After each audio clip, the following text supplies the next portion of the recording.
I've always been a big fan of arrivals in basketball. Times when the stage has been set for a potential superstar to elevate their game, to grab a moment by the lapels and introduce themselves to the world. You know, the old Lupe Fiasco cliche. If you are who you say you are, a superstar, have no fear. That's what it felt like to be in Las Vegas in early October when the French phenom Victor Wembanyama took the stage for the first time in front of an American audience and, with outrageous physical tools and a mind-meltingly skillful performance, addressed the growing hype around him. All that chatter that you've heard about a French teenager who's supposedly implausibly tall and phenomenally skilled? It's all true. A few years ago, I randomly saw Jesse Eisenberg at a local pinball bar. At 5'7" with a slight build, I thought, oh, okay.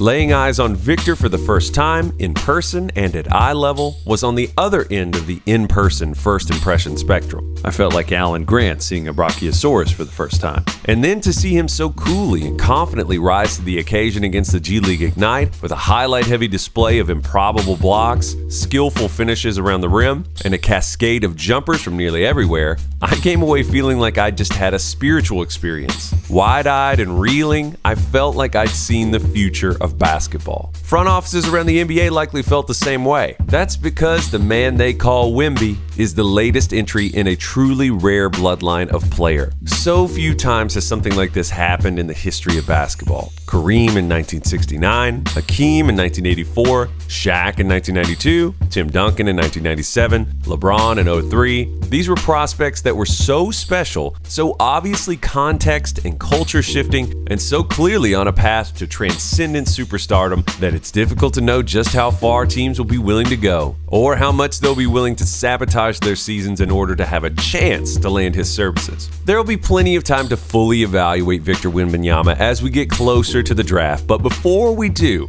I think that we should set out to answer some basic questions. Who is this guy? And what exactly is it about him that has fans and executives alike droning on and on? Is any of this real, or is he simply a novelty who had a big game at the right time? Victor Wembanyama was born on January 4th, 2004 and hails from La Chênaie, France, a suburb just west of Paris. Although he just hit the mainstream, Vic is not a recent revelation. His pro career started with Nanterre 92 in 2019 when he was only 15 years old. 1 year before, a clip of him playing 2-on-2 with fellow Frenchman Rudy Gobert went viral and caused the basketball world to look at their phones like Jimmy Dolan in the air up there. From Nanterre 92, he joined Asvel Villeurbanne, a EuroLeague team owned by another legendary French hooper in Tony Parker, and in the fall of 2022, he decided to play for Metropolitans 92. Victor's physical measurements are visibly extraterrestrial, but the details are hazy. In early September, it was tweeted that Vic had measured 7'4" in bare feet with an 8-foot wingspan, both absolutely shocking numbers. Vic, however, recently clarified that he is measured at 7'3" in bare feet. You need only your eyes to understand that Wembanyama is fantastically long and taller than nearly anyone currently in the NBA. In every game that he is a part of, there's a freeze frame that almost feels like it's in the uncanny valley. He's thin, but with promisingly broad shoulders and a gait that is very much uncommon for such a frame. Vic is guarded about his influences as a player, but his ambitions are strong.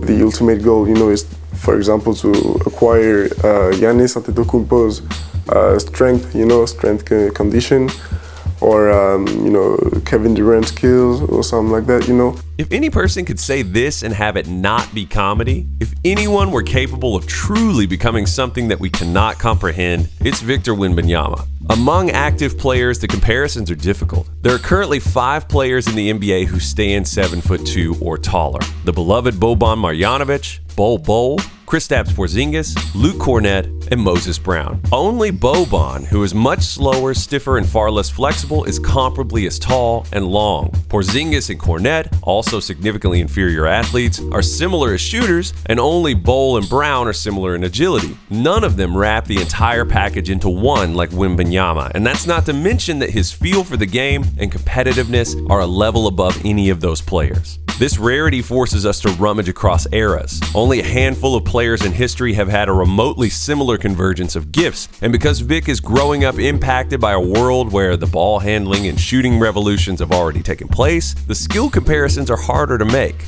Yao Ming, Arvydas Sabonis, and Rick Smits. Rick Smits was really good and doesn't get enough credit. These were all giant human beings with polished ball skills, all things considered. But again, none of them were as mobile or defensively impactful as Wembanyama projects to be. Many have agreed that watching Vic gracefully move among his peers stirs up visions of Kareem Abdul-Jabbar's early days at Power Memorial in New York City. But even Ralph Sampson, a common comp who was listed at 7'4", was likely not as long or as tall. Some have expressed skepticism about Sampson's true size. Are you bigger than Sampson? Yeah, he's, I'd say, in the neighborhood of 7'1". Rich Kelly's almost as tall as he is. Personally, I think a huge separating trait for Victor is his touch. To have arms as wide as a Learjet and hands the size of boogie boards, he exhibits terrific touch when shooting and even passing the ball. Because of his size and lean frame, much of Vic's offensive life is facing up to the basket at this point. He demonstrated on a few occasions that he can attack a closeout and finish with some creativity, and he's very quick and aggressive on the offensive glass.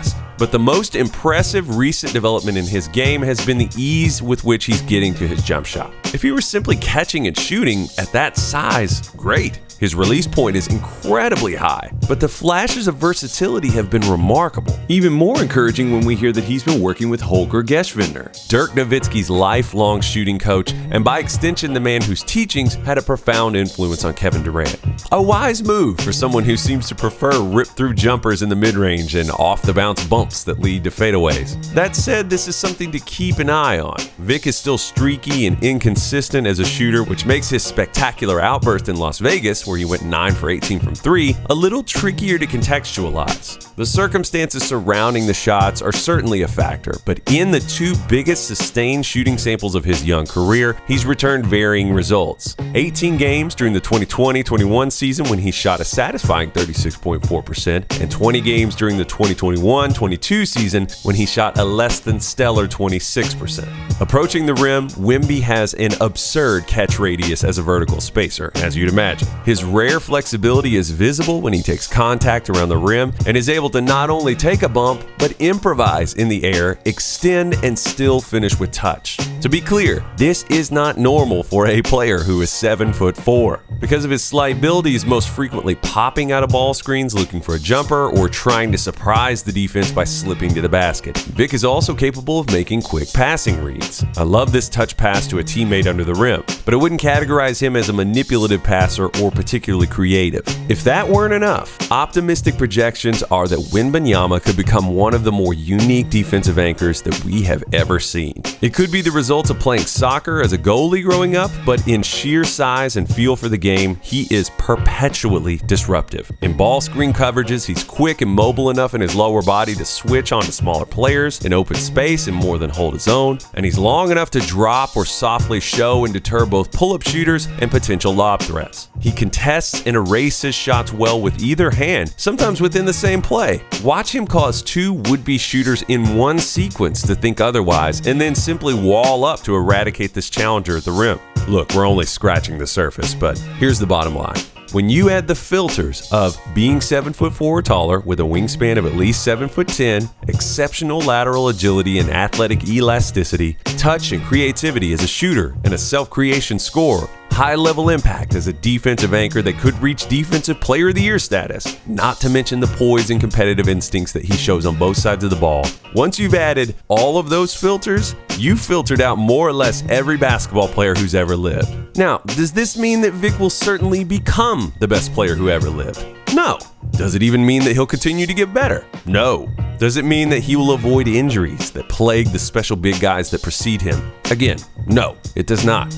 The word prospect is defined as an apparent probability of success. For Victor Wembanyama, with the unshakable confidence that he's shown off the court and the utter dominance that he's enjoyed on it, that probability of success is very much apparent. To quote one of my favorite bands, it's real. That's what we're all so excited about, and that's what we're all hoping that we'll get to see. Let me know if you agree.